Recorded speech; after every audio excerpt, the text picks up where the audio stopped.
warahmatullahi wabarakatuh. Saya Ayu Fitriani, absen 7, akan membacakan cerpen yang berjudul Rumah yang Tak Lagi Hangat. Sore itu, rumah kecil di ujung jalan terasa begitu hidup. Tawa terdengar dari dapur, bercampur dengan suara piring dan aroma masakan yang menguat hangat. Kala Sasmita berdiri di depan kompor, sesekali tersenyum saat mendengar suara anak-anaknya dari ruang tengah.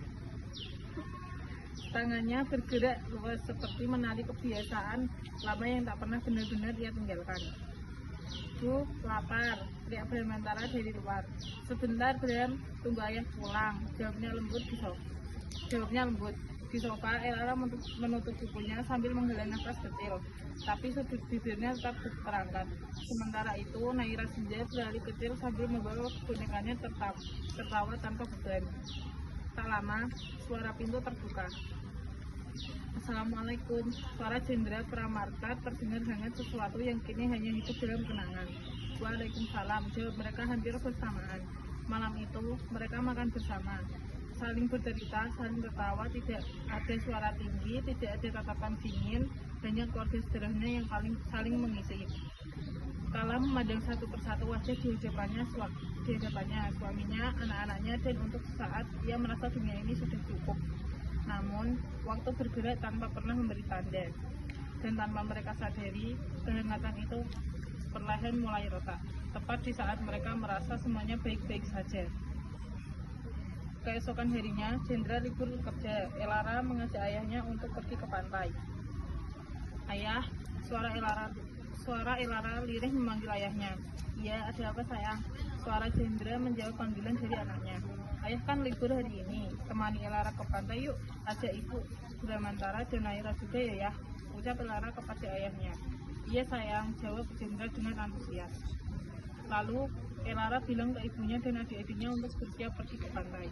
Mereka bersiap-siap dan masuk ke mobil yang dikendarai oleh ayahnya.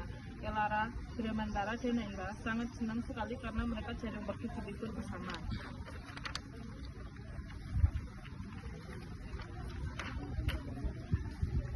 Sampainya di pantai, mereka sangat senang sekali karena melihat pemandangan pantai dan suasananya yang sangat sejuk.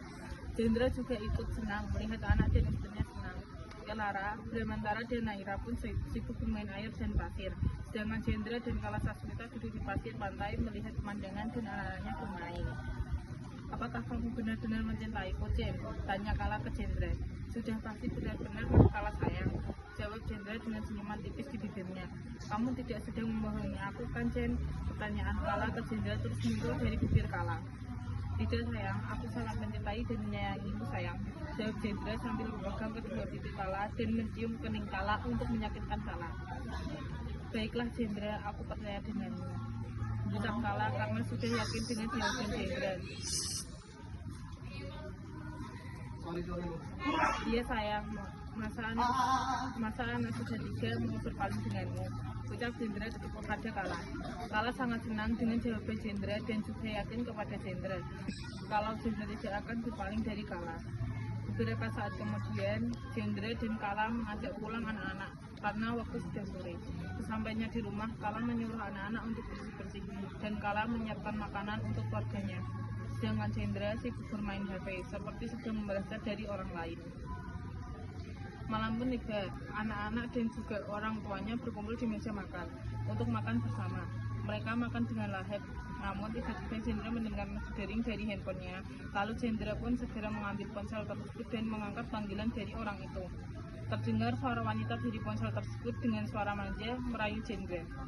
Siapa sayang? Tanya Kala ke Jenderal. Bos aku menelpon, kata dia malam ini ada kerjaan yang harus segera dikerjakan, jawab Jenderal dengan gugup. Lalu Jenderal siap-siap untuk berangkat. Kala pun menyalami Jenderal dan Kala juga percaya kalau Jenderal berangkat ke kantor yang katanya mau mengerjakan tugas dari bosnya. Waktu pun berlalu, pukul sudah menunjukkan tengah malam. Namun Jenderal tidak kunjung pulang ke rumah. Kala sudah sangat khawatir. Bahkan Kala sudah menghubungi Jenderal, tetapi nomor yang dihubungi tidak aktif. Tiba-tiba Kala mendapatkan pesan dari orang misterius. Kala mengernyitkan dahinya. Saya melihat suami Anda sedang menginap di hotel bersama wanita lain.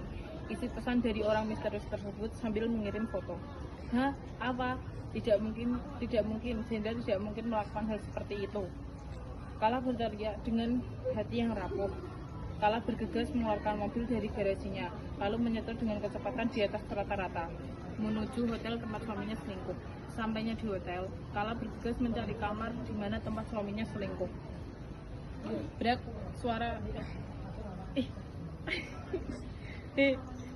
Sampainya di hotel, Kala bergegas mencari kamar di mana tempat suaminya selingkuh. Berak suara pintu yang Sampainya di hotel, Kala bergegas mencari kamar di mana tempat suaminya selingkuh. Berak suara pintu yang ditendang oleh Kala. Jendera dan selingkuhannya pun kaget mendengar dobrakan pintu Kala. Hati Kala semakin rapuh karena melihat Jendera dan selingkuhannya berada di atas kasur dengan keadaan satu selimut dan telanjang. Kala langsung menghampiri Jendera dan memukul Jendera. Kala juga menjabak rambut di selingkuhannya Jendera. Dan ternyata Jendera selingkuh dengan mantan kekasihnya. Jendera tidak bisa berkata-kata, tidak menyangka bahwa Kala akan tahu dia menginap bersama wanita lain. Kala langsung menyerahkan surat cerai dengan Jendera. Sebelum Jendera menuju hotel tempat Jendera selingkuh, Kala sudah terlebih dahulu menyiapkan surat cerai dan sudah ditandatangani olehnya.